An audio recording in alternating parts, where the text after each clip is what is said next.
আসসালামু আলাইকুম। অনেকদিন পরে পুকুর পরিচর্যার জন্য আসা হইলো। পুকুরের চারপাশের চালায় অনেক অনেক ঝোড় জঙ্গল হয়ে গেছে। এগুলা নিধনের জন্য ওষুধ স্প্রে করা হচ্ছে।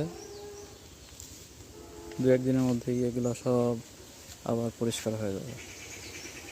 একটু করে পুকুরে নামা হবে। অনেকগুলো কাজ বাকি আছে, মাছের খাবার দিব ইনশাল্লাহ।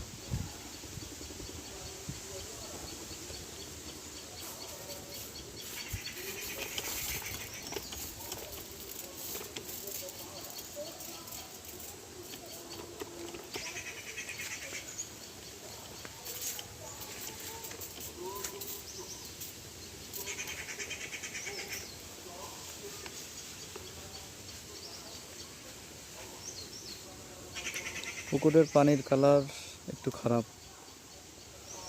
এটা কি দিলে ঠিক হবে, যদি কেউ জানেন কমেন্টে বলবেন।